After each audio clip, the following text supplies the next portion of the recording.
아멘. 예, 오늘 설교 제목은 단련하신 후에라는 제목으로 말씀 증거하겠습니다. 욥에 관한 내용입니다. 욥기 본문 23장 통하여 계속해서 자기 변호를 욥은 이어가고 있습니다.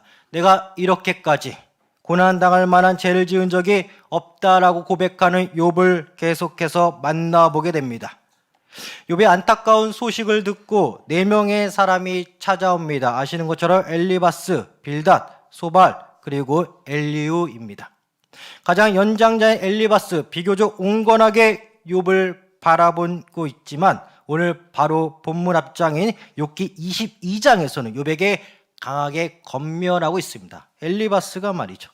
욥의 입장에서 억울한 권면일 수도 있겠지만 욥기 22장 4절과 5절 엘리바스의 권면은 다음과 같습니다.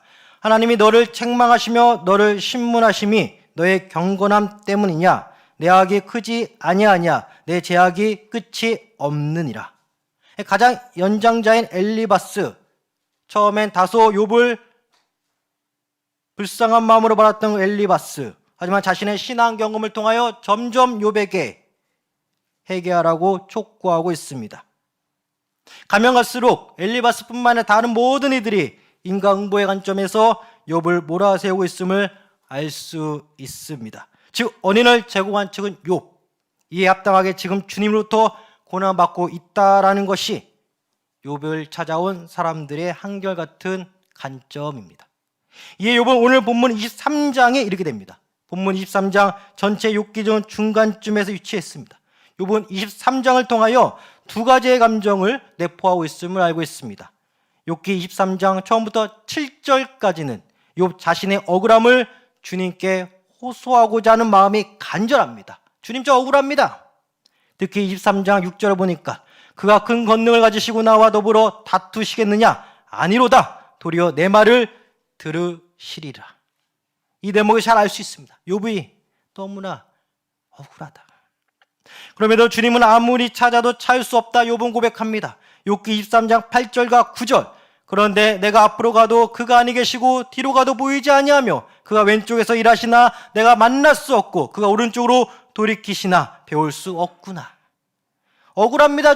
주님을 찾습니다. 그러나 주님이 보이지 않습니다. 여기까지는 이해가 됩니다. 그러나 10절부터는 우리가 전통적으로 익히 알고 있는 입장이 아닌 욥의 억울한 측면에서 10절부터 살펴보면 10절부터 12절은 나 욥은 주님 앞에서 이렇게 고난당할 만한 죄를 지은 적이 없다라고 자기 항변으로 이해되어집니다. 본문 10절 그러나 내가 가는 길을 그가 하시나니 그가 나를 단련하신 후에는 내가 순금같이 되어 나오리라. 이러한 일반적인 신앙 명제를 선포한 후에 11절과 12절을 보면 나 욥은 지금까지 이렇게 올바른 신앙생활을 해온 의인인데 왜 나한테 이런 고난이 오는지 모르겠다. 자기 항변입니다. 본문 11절과 12절 보니까 내 발이 그의 걸음을 바로 따랐으며 주의 발을 바로 따랐으며 내가 그의 길을 지켜 치우치지 아니하였고 주의 길을 따랐으며 내가 그의 입술의 명령을 어기지 않고 주의 말씀을 따랐으며 정한 음식보다 그의 입의 말씀을 귀히 여겼도다. 먹는 음식보다 주의 말씀을 더욱 귀히 여겼도다. 이 욥입니다. 본문 10절 딱 보면 욥의 심정 어떻습니까? 지금 겪고 있는 고난의 원인은 잘 모르나 주님의 단련과 시험 후 정같이 나올 수 있다라는 희망 선포로만 딱 10절을 보면 워딩 자체가 그렇게 보입니다. 그러나 문맥적으로 뒤따르는 11절과 12절을 한데 묶어 10절부터 12절을 보니까 욥은 내가 머리로는 신앙의 일반적인 명제 곧 본문 10절을 이해하겠지만 시험과 단련을 나를 만드시는 하나님을 내가 이해하겠지만 그럼에도 내가 지금까지 옳은 길을 걸어온 나름 의인인데 왜 주님은 나에게 이러한 신호를 주시는가에 대한 답변을 듣고 싶어도 주님을 찾을 수 없다라는 것입니다. 10절만 떼놓고 보면은 정말 희망적인 워딩으로 읽혀지는데 11절과 12절 욥의 속내를 들어보니까 신한 명제 10절을 선포하고 11절과 12절 가운데 그럼에도 나는 의인이다. 여기에서 주님은 나를 만나주지 않는 것을 물론이거냐 13절과 14절 보면 나 욥을 고생시키기로 아예 작정하시고 숨어버리신 하나님을 욥은 말합니다. 13절과 14절, 그는 뜻이 일정하시니 누가 능히 돌이키랴. 그의 마음에 하고자 하는 것이며 그것을 행하시나니 그런즉 내게 작정하신 것을 이루실 것이라. 이런 일이 그에게 많이 있느니라. 하나님을 이해한 듯하지만 지금 욥의 감정은 내 앞에 보이지 않는 그 하나님, 내 앞에서 꼭꼭 숨어버린 그 하나님 어디 있는지 모른다. 욥의 고백입니다. 욥은 자신을 인식하는 데 있어서 의인이라 자가 인식하고 있습니다. 욥 자신은 자기 의인이라 인식하고, 그러나 이런 자가 이런 자가적인 학정적인 인식은 곧 두려움의 하나님 앞에서 무너지고 맙니다. 욥기 23장 15절과 16절, 그러므로 내가 그 앞에서 떨며 지각을 얻어 그를 두려워하리라. 하나님이 나의 마음을 약하게 하시며 전능자가 나를 두렵게 하셨나니. 욥기 23장이 참 재밌는 게 두 가지의 욥의 감정을 읽을 수 있습니다. 12절까지는 억울하다, 주님이 보이지 않는다, 신한 명제를 선포했지만 나는 이럴 만한, 고난에 당할 만한 그런 죄를 지은 적이 없다, 나는 의인이다. 그러나 무슨 이유인지 15절 16절부터 갑자기 두려움이 욥에게 엄습합니다. 세 가지 살펴보겠습니다. 첫째, 사탄을 이용하신 하나님. 둘째, 두려움의 하나님. 셋째, 착각에서 벗어나자. 먼저 첫째, 사탄을 이용하신 하나님입니다. 욥의 고난의 출발점 사탄이었습니다. 사탄은 욥을 넘어뜨리기 위하여 하나님께 허락까지 받았습니다. 여기서 우리는 한 가지, 하나님과 사탄은 정반대 개념인데 욥기를 보면 하나님과 사탄은 어떤 것에 있어서는 서로 마음이 통하는 관계로 이해되어진다라는 거예요. 그런데 이는 욥기만의 특수한 내용이 아닙니다. 예를 들어 다윗입니다. 다윗이 어느 날 갑자기 인구조사를 하고자 합니다. 이유도 없습니다. 전혀 뜻밖입니다. 갑작스럽습니다. 이러한 다윗 왕의 돌발 행동을 놓고 성경은 두 가지 측면에서 말씀하고 있습니다. 먼저 다윗의 돌발 행동에는 주님의 개입이 있었습니다. 사무엘하 24장 1절, 여호와께서 다시 이스라엘을 향하여 진노하사 그들을 치시려고 다윗을 격동시키사 가서 이스라엘과 유다의 인구를 조사하라 하신지라. 다윗을 격동시킨 주님입니다. 적극적인 주님의 개입이 들어갔습니다. 또한 다른 측면에서는 역대상 21장 1절, 사탄이 일어나 이스라엘을 대적하고 다윗을 충동하여 이스라엘을 계수하게 하니라고 나옵니다. 즉 사탄의 개입을 말씀하고 있습니다. 이렇게 다윗 왕의 갑작스러운 돌발 행동인 인구조사에 있어서 주님의 개입이 맞습니까? 아니면 사탄의 개입이 맞습니까? 성경은 이 둘 다 말씀하고 있습니다. 주님의 개입에는 사탄까지 이용하시고자 하는 그 주님의 마음이 있습니다. 그렇습니다. 욥의 경우 마찬가지입니다. 비단 다윗 왕뿐만 아니라 욥도 마찬가지였습니다. 하나님이 그를 시험하고자 할 때 사탄까지 이용하신 주님, 사탄을 이용하신 주님. 다윗이 마음에 충동했다는데 어느 말씀에서는 주님이 개입했고 어느 말씀엔 사탄이 개입했습니다. 예수님을 판 가룟 유다 마찬가지입니다. 가룟 유다가 예수님을 팔게 되는 것에 대하여 요한복음 13장 2절, 마귀가 벌써 시몬의 아들 가룟 유다의 마음에 예수를 팔려는 생각을 넣었더니, 여기까지는 사탄의 개입입니다. 그러나 이후 같은 요한복음 13장 26절과 27절을 보면 마치 예수님의 간접적인 명령만을 기다렸다듯이 사탄이 예수님의 뜻에 순종하는 것처럼 가룟 유다에 들어가는 것으로 말씀하고 있습니다. 요한복음 13장 26절과 27절, 예수께서 대답하시되 내가 떡 한 조각을 적셔다 주는 자가 그니라 하시고 곧 한 조각을 적셔서 가롯 시몬의 아들 유다에게 주시니 조각을 받은 후 곧 사탄이 그 속에 들어간지라. 이에 예수께서 유다에게 이르시되 내 하는 일을 속히 하라 하시니. 가룟 유다가 예수를 팔았습니다. 사탄의 생각을 넣었다 합니다. 그러나 같은 요한복음 13장 후반에서는 예수님이 사탄에게 마치 명령하듯이 가룟 유다를 예수님께서 꼭 집었다. 가룟 유다 역시 사탄에게 쓰임받았습니다. 또 주님께 악하게 쓰임받았습니다. 가룟 유다의 악행의 경우 사탄의 단독적인 개입입니까? 아니면 예수님의 명령만을 기다린 사탄이 가룟 유다에게 들어간 것입니까? 맞습니다. 주님은 사탄을 이용하였습니다. 택자 다윗왕의 인구조사이든 불택자 가룟유다의 악행이든 결국 사탄은 주님에게 이용당하는 존재입니다. 그러기에 사탄까지 이용하신 주님을 두려워해야 됩니다. 주님이 하시고자 하시면 사탄까지 이용하시기 때문입니다. 이런 욥은 이렇게 고백하였습니다. 본문 14절, 그런즉 내게 작정하신 것을 이루실 것이라. 이런 일이 그에게 많이 있느니라. 물론 욥이 사탄과 하나님 관계 가운데 나에게 이런 시험이 왔다, 이걸 정확히 알았는지 몰랐는지는 모르겠지만 욥의 고백은 하나님은 분명히 자신이 하고자 하는 일을 이루신다라는 신앙 고백이었습니다. 물론 그 감정은 자신의 억울함을 내포하고 있죠. 이렇게 자신을 의인이라고 자가인식한 욥, 본문 15절부터 어떠한 마음을 그랬는지 두려움의 하나님을 고백합니다. 그러게 둘째, 두려움의 하나님입니다. 해석학적으로 오늘 본문 23절 15절부터 난제입니다. 자꾸 상황이 바뀌어요. 급하게 바뀌어요. 욥이 떳떳하게 나는 의인이다, 나는 의인이다, 억울하다, 본문 10절처럼 선포했지만 나는 억울하다. 그런데 갑자기 15절부터 두려움에 휩싸인 욥을 만나게 됩니다. 해석적 난제죠. 갑자기 욥이 두려움의 하나님을 언급하고 있습니다. 본문 14절까지는 나름 하나님을 이해하고 있는 욥.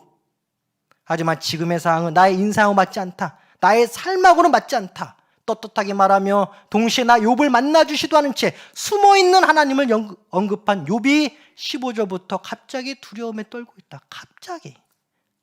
주님은 사탄뿐만 아니라 두려움도 사용하십니다. 주님과 반대되는 두려움의 경우에는 두려워하지 말라 말씀하십니다. 그러나 하나님의 신적 권위 앞에 인간이 오해하는 경우 두려움의 하나님으로 다가오시기도 합니다. 욥에게 갑작스럽게 찾아온 두려움, 주님이 주신 두려움입니다. 더 이상 말로써 하나님을 오해하지 못하도록 막으시기 위하여 어떻게 해서든지 주님을 향한 오해를 막으시고자 사람에게 두려움을 주시고 두려움을 창조하신 하나님이십니다. 시편 88편을 보면 이 시편 기자의 상황이 어떻습니까? 항상 기도로 사는 자인데 죽음의 고통까지 간 시편 기자를 만나보게 됩니다. 이 고난에서 벗어나고자 열심히 기도하는데 응답이 없습니다. 오히려 주님은 꼭꼭 숨어 있습니다. 이 시편 기자에게 온 것은 두려움뿐입니다. 시편 88편 13절부터 16절, 여호와여 오직 내가 주께 부르짖었사오니 아침에 나의 기도가 주님 주의 앞에 이르리이다. 여호와여 어찌하여 나의 영혼을 버리시며 어찌하여 주의 얼굴을 내게서 숨기시나이까. 내가 어릴 적부터 고난을 당하여 죽게 되었사오며 주께서 두렵게 하실 때에 당황하였나이다. 주의 진노가 내게 넘치고 주의 두려움이 나를 끊었나이다. 시편 88편 시편 기자 어떻습니까? 아침부터 기도한 자입니다. 이 고난을 벗어나게 하려고 아침부터 기도한 자입니다. 아침부터 기도한 자, 매일같이 기도했다 보여요. 이런 자에게 주님은 꼭꼭 숨어 있어요. 아니, 오히려 두려움만 주십니다. 욥과 같죠. 욥이 이렇습니다. 시편 88편 시편 기자가 이렇습니다. 기도에도 보이지 않습니다. 욥은 그래도 떳떳했죠. 시편 88편의 시편 기자의 마음은 그래도 주님을 앙망하였습니다. 이렇듯 기도하면 기도할수록 응답은 없고 여전히 문제만 남아있는 상황 가운데 주님은 두려움만 주셨습니다. 누구에게? 욥에게. 누구에게? 시편 88편 시편 기자에게. 답답합니다. 매일같이 기도로 주님을 향한 신앙 고백했던 88편 시편 기자, 그리고 매일같이 경건하고자 했던 욥, 이런 이들에게 주님은 하나님을 두려움을 주셨습니다. 어떻게 기도하는 자에게 하나님이 두려움을 주시는가? 어떻게? 그 당시 당대의 의인이라 인정받는 욥에게 주님은 두려움을 주시는가? 오늘 본문 초반부 2절을 보면 욥기 23장 2절 욥은 고백합니다. 오늘도 내게 반항하는 마음과 근심이 있나니 내가 받는 재앙이 탄식보다 무거움이라. 23장 2절, 23장을 시작하는 그 가운데 욥의 심정에 내게 반항하는 마음이 있다, 근심이 있다, 인간적으로 반항하는 마음이 있다. 왜? 나는 의인인데, 나는 그렇게 살지 않았는데 왜 하나님의 고난이 나에게 오는가? 또 한편은 근심이 있다. 이 고난이 언제 끝날 것인가? 이런 마음으로 오늘 23편 전개해 나갔지만 갑자기 15절부터 욥은 그 크신 하나님의 두려움으로 휩싸여 있습니다. 사랑하는 성도 여러분, 갑자기 주님의 두려움이 다가오면 순종하시기를 바랍니다. 주님 앞에서 두려움으로 무릎 꿇으셔야 합니다. 주님을 알면 알수록 주님 앞에서 두려워할 줄 알아야 됩니다. 사랑의 하나님, 공의 하나님, 사랑의 하나님, 두려움의 하나님, 우리를 순종케 하고자 할 때 우리에게 두려움을 주신 하나님, 우리에게 그 뜻을 크게 넓히고자 하실 때 두려움을 창조하시어 우리에게 주시는 그 크신 하나님. 할렐루야. 사랑하는 성도 여러분, 두려움의 하나님 만날 때 바로 엎드리세요. 바로 엎드리셔야 돼요. 그래야 삽니다. 혹여나 나도 모르게 주님을 이해하지 못한다 라는 말을 하였다면 회개해야 됩니다. 그러기에 마지막 셋째, 착각에서 벗어나자. 두려움을 느낀 욥이 오늘 본문 욥기 23장을 마무리하고 욥기 24장을 이어나가면서 이제는 다시 평소 자기도 모르게 주님을 이해하지 못한 부분을 솔직히 고백하게 됩니다. 사람이 코너에 몰리니까 할 말 안 할 말 다 하는 거예요. 욥기 24장, 악한 일들이 이 땅 가운데 빈번한데 이에 침묵하시는 하나님을 향해 욥은 그동안 이해하지 못한다라는 마음이 가득했어요. 인간의 눈으로 분명히 의인이었습니다. 그러나 욥의 마음 가운데는 이 악함이 넘치는 이 세상 가운데 신의 적극적인 개입이 없는 것을 보고 이해하지 못한다라고 속마음 가운데 주님께 회개할 거리만 쌓였던 욥. 욥기 24장은 이 악한 세상 가운데 적극적인 신의 개입이 없는 것에 대한 욥의 궁금증이 마음 가운데 충만하였다 보여주고 있습니다. 사랑하는 성도 여러분, 이 세상 악한데 그 악함이 계속 이어질 때 여러분은 주님을 원망해서는 안 됩니다. 왜 주님은 저 사람을 가만두지 않을까? 왜 주님은 저 북한을 가만두지 않을까? 왜 주님은 저기에 개입하지 않는가? 이러한 궁금증이 쌓이고 쌓일 때마다 이때 당시 욥처럼 자기도 모르게 하나님 앞에 죄를 쌓는 거예요. 이는 나중에 주님께서 욥에게 이렇게 거꾸로 질문하시면서 욥의 회개를 이끌어내십니다. 그럼 너 욥은 이 땅에서 이루어지는 일을 다 알고 있느냐? 주님께서 욥에게 묻습니다. 너는 다 아냐? 라면서 욥기 40장 1절부터 44절까지입니다. 여호와께서 또 욥에게 일러 말씀하시되 트집 잡는 자가 젖는 자와 다투겠느냐? 트집 잡는 욥이여 젖는 자인 나와 다투겠느냐? 하나님을 탓하는 자는 대답할지니라. 욥이 여호와께 대답하여 이르되 보소서 나는 비쳐나오니 무엇이라 주께 대답하리까? 손으로 내 입을 가릴 뿐이로소이다. 이것은 회개를 의미합니다. 사랑하는 성도 여러분, 정말 착각은 자유입니다. 자신이 의롭다고 자가 인식을 한 욥에게 결국 어떠한 수문제가 있었습니까? 불의에 침묵하시고 이에 개입하지 않는 주님을 이해하지 못한다라는 평소의 자신의 수문제가 욥에게 있었습니다. 겉으로 욥은 당대 최고의 의인이었습니다. 사람은 사람의 눈을 속일 수 있으나 주님을 속이지 못합니다. 말씀을 이루시기 위해 욥은 성경의 무대에 강제로 올라야만 했습니다. 차라리 욥이라는 사람이 성경에 기록되지 않았다면 그냥 욥은 그 당시 사람들한테 인정받는 사람이었을 거예요. 그러나 욥이 성경 무대에 등장함으로 말미암아 나의 삶을 욥에 투영합니다. 주님 왜 가만히 계십니까? 그러나 욥의 인생을 보니까 그건 역시 죄였습니다. 가만히 있으시는 주님을 재촉한 그 죄였습니다. 가만히 있으신 주님을 이해하지 못한다는 내 마음속에 죄였습니다. 욥을 성경의 무대로 강제로 올라했던 주님, 말씀을 이루시기 위하여 어떤 말씀일까요? 바로 로마서 3장 10절 기록된 바 의인은 없나니 하나도 없으며. 이는 욥기 4장 17절 말씀과 일맥상통합니다. 욥기 4장 17절 사람이 어찌 하나님보다 의롭겠느냐? 사람이 어찌 그 창조하신 이보다 깨끗하겠느냐? 구약적 관점에서 욥기 4장 17절 사람이 어찌 하나님보다 의롭겠느냐? 사람이 어찌 그 창조하신 이보다 깨끗하겠느냐? 신약적 관점에서 기록된 바 의인은 없나니 하나도 없으며. 사람의 눈으로는 의인처럼 보일 수 있으나 하나님의 눈으로는 의인이 한 명도 없습니다. 다 죄인입니다. 욥도 마찬가지입니다. 이 세상에 의인 없습니다. 모든 인류 죄인입니다. 더욱이 하나님과 인간과 비교해서 의인은 이 세상에 존재할 수 없습니다. 욥기서가 기록되지 않았다면 욥과 같은 각 시대의 의인들이 난립한 나머지 잘못된 신앙관이 성립될 위험성이 더 컸을 것입니다. 그러나 욥을 끄집어내어 봐라! 이 세상에 의인은 없다. 다 죄인이다. 사랑하는 성도 여러분, 사람에게 집중하지 마세요. 그 사람이 여러분을 찌릅니다.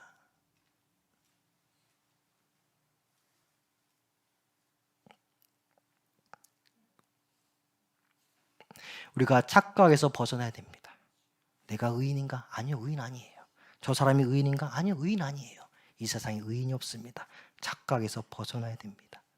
예수님의 수제자 베드로 역시 자신은 첫째에 죄인이라 인식하였습니다. 누가복음 5장 8절 시몬 베드로가 이를 보고 예수의 무릎 아래에 엎드려 이르되 주여 나를 떠나소서 나는 죄인이로소이다.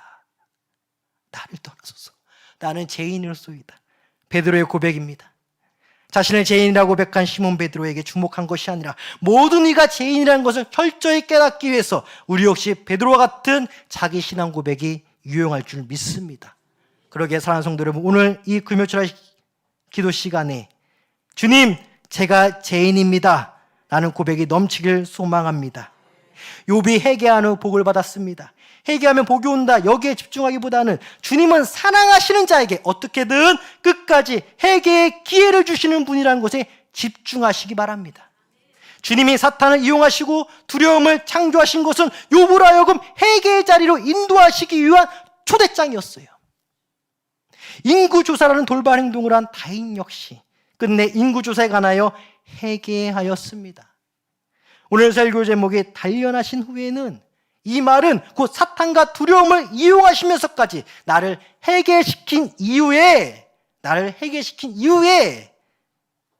내가 죄인입니다 라는 고백과 함께 나의 그 모르는 죄까지 끄집어내어 내 죄를 말끔히 씻을 때 우리 사랑하는 성도 여러분, 감사하게도 우리 사랑하는 성도 가정과 사업과 직장 가운데 번창 역사가 일어날 줄 믿습니다. 맞아요. 내가 죄인이다로부터 시작하는 것이 2004년도예요. 2024년도. 주님, 내가 죄인입니다. 이 고백이 없다면 누가 보이냐? 나는 의인이요, 너는 죄인이요. 이거밖에 안 보여요.